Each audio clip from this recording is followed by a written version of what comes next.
اعوذ باللہ من الشیطان الرجیم بسم اللہ الرحمن الرحیم۔ سورہ المائدہ آیت نمبر 41 میں اللہ تعالیٰ فرماتے ہیں، اے نبی مکرم محمد صلی اللہ علیہ وآلہ وسلم، آپ کو رنج میں نہ ڈالے وہ لوگ جو کفر میں جلدی کرتے ہیں، ان میں سے جو منہ سے تو کہتے ہیں کہ ہم ایمان لے آئے، لیکن دل سے وہ مومن نہیں ہیں، اور وہ ان میں سے جو یہودی ہیں وہ جھوٹ بولتے ہیں اور جاسوس بھی ہیں، اور صحیح باتوں کو ان کی جگہ سے بدل دیتے ہیں ثابت ہونے کے بعد، اور ان سے کہتے ہیں یہی حکم ہے ملا تو اسے قبول کر لینا، اگر یہ حکم نہ ملے تو پرہیز کرنا۔ اللہ نہیں چاہتا کہ ان کے دل پاک ہوں، ان کو دنیا میں رسوائی ہو اور آخرت میں بھی بڑا عذاب ہو۔ آیت نمبر 42 میں اللہ تعالیٰ فرماتے ہیں، یہ جھوٹی باتیں سننے کی عادی ہیں اور حرام مال کھانے والے ہیں، اگر یہ لوگ آپ صلی اللہ علیہ وآلہ وسلم کے پاس آئیں تو آپ ان میں فیصلہ کر دیں، اور آپ کا کچھ نہیں بگڑ سکتا، اور آپ اگر فیصلہ کرنا چاہیں تو انصاف کے ساتھ کیجئے، بے شک اللہ انصاف کرنے والوں کو دوست رکھتا ہے۔ آیت نمبر 43 میں اللہ تعالیٰ فرماتے ہیں، اور یہ آپ سے کیسے فیصلہ کریں گے جب کہ ان کے پاس توریت ہے، اس میں اللہ کا حکم موجود ہے، پھر اس کے بعد بھی اس سے پھرتے جاتے ہیں، اور یہ لوگ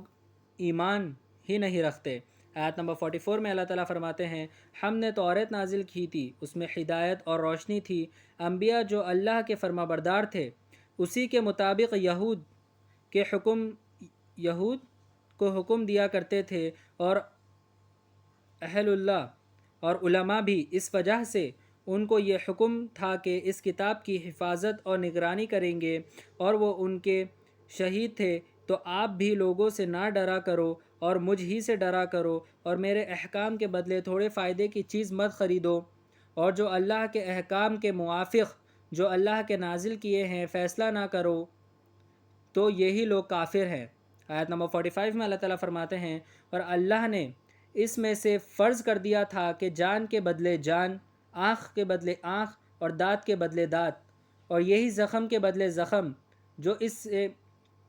اس کو معاف کر دے تو وہی اس کا کفارہ ہے، اور جو اللہ کے احکام کے مطابق حکم نہ کرے تو وہی ظالمین میں شمار ہوں گے۔ آیت نمبر 46 میں اللہ تعالیٰ فرماتے ہیں، اور ہم نے ان کے بعد عیسیٰ علیہ السلام کو بھیجا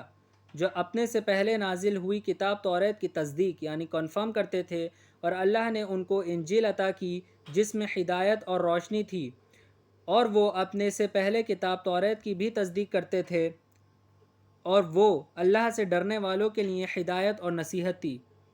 جو انجیل کتاب تھی اللہ تعالیٰ نے جو عیسیٰ علیہ السلام کو دی تھی، وہ اپنے سے پہلے کتاب توریت کی بھی تصدیق کرتی تھی، اور وہ اس میں ہدایت و نصیحت بھی تھی۔ آیت نمبر 47 میں اللہ تعالیٰ فرماتے ہیں، اور انجیل والوں کا یہ فرض ہے کہ وہ ان کے ذریعے فیصلہ کرے جو اس میں اللہ نے نازل فرمایا ہے، اور جو بھی اس کے ذریعے فیصلہ نہیں کرے گا جو اللہ نے نازل کی ہے تو وہ نافرمانوں میں ہی ہوگا۔ آیت نمبر 48 میں اللہ تعالیٰ فرماتے ہیں، اور ہم نے آپ پر یہ کتاب نازل کی ہے جو بذات خدا بھی سچی ہے، اور اس سے پہلے اترنے والی سب کتابوں کی تصدیق کرتی ہے اور ان کی محافظ بھی ہے، اور آپ بھی اس کتاب کے ذریعے فیصلہ فرمایا کیجئے، اور جو دین حق آپ کی طرف آیا ہے اس سے دور ہو کر ان کی خواہشت کے موافق عمل نہ کیجئے۔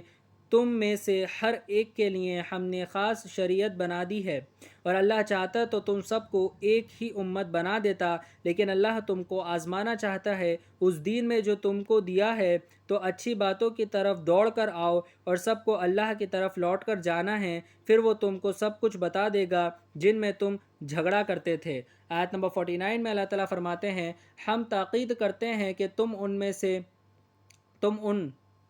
میں سے اس کے مطابق فیصلہ کرو جو تم پر نازل کیا ہے، اور ان کی خواہشت کو فالو نہ کرو، اور ان سے بچے رہو کہ وہ تم کو گمراہ نہ کر دے بعض باتوں میں جو اللہ نے تم پر نازل کی ہے، پھر اگر وہ نہ مانے تو جان لو کہ اللہ چاہتا ہے کہ ان کے گناہوں کے سبب ان پر مصیبت نازل کرے، اور ان میں سے بہت تو نافرمان ہیں۔ آیت نمبر 50 میں اللہ تعالیٰ فرماتے ہیں، تو کیا وہ جھلاتا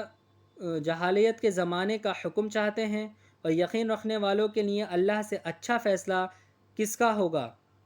آیت نمبر 51 میں اللہ تعالیٰ فرماتے ہیں، اے ایمان والو، تم یہودیوں اور نصرانیوں کو دوست نہ بنایا کرو، وہ آپس میں ایک دوسرے کے دوست ہیں، اور تم میں سے جو ان کے دوست بنا دیے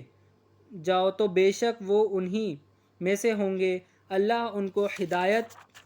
نہیں کرتا جو خود ہی اپنے اوپر ظلم کرتے ہیں۔ اللہ تعالیٰ اس آیت میں یہ فرما رہے ہیں کہ یہودی اور نصرانیوں کو دوست مت بناؤ، اور جو بھی ان کو دوست بنائے گا تو ان کو ہدایت نہیں ملے گی،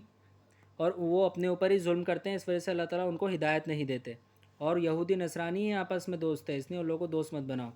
آیت نمبر 52 میں اللہ تعالیٰ فرماتے ہیں، پھر تم دیکھتے ہی ہو ان کو جن کے دلوں میں مرض ہے، اور دوڑ کر ان میں گھستے ہیں، کہتے ہیں کہ ہم کو خوف ہے کہ ہم پر کوئی حدیث نہ پڑ جائے، اللہ مکمل فتح دے یا کوئی اور حکم اپنے پاس سے بھیج دے، پھر اپنے دل کے چھپے ہوئے خیالات پر ندیم ہوں گے۔ آیت نمبر 53 میں اللہ تعالیٰ فرماتے ہیں، اور مومنین حیرت سے کہیں گے کہ کیا یہ وہ نہیں ہیں جو اللہ کے سخت قسم کھایا کرتے تھے کہ ہم تمہارے ساتھ ہیں، ان کے سارے عمل برباد ہوئے جس سے وہ نقصان میں پڑے رہ گئے۔ آیت نمبر 54 میں اللہ تعالیٰ فرماتے ہیں، اے ایمان والو، جو تم میں سے اپنے دین سے پھر جائے تو اللہ بہت جلد ایسی قوم پیدا کر دے گا جن سے اللہ محبت کرے گا، اور وہ اللہ سے محبت کریں گے، ایمان والوں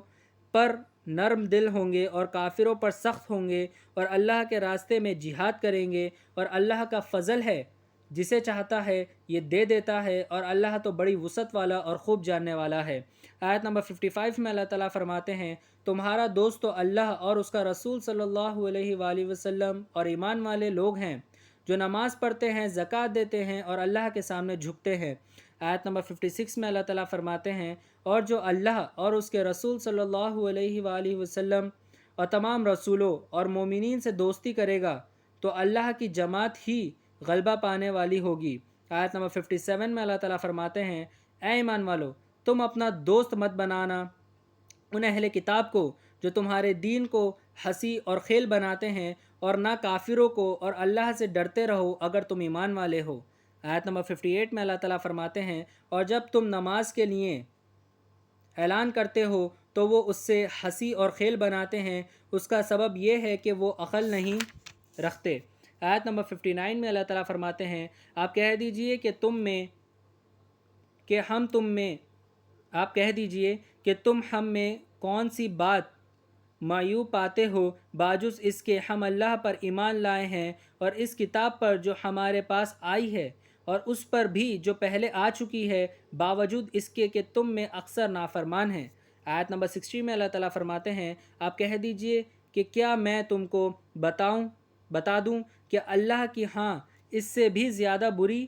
جزا پانے والے کون ہیں؟ یہ وہ ہے جن پر اللہ کی لعنت ہو، ان سب کو بہت برا ٹھکانہ ہوگا اور سیدھے راستے سے بہت دور ہوں گے۔ صدق اللہ العظیم و صدق مولانا رسولہ الکریم۔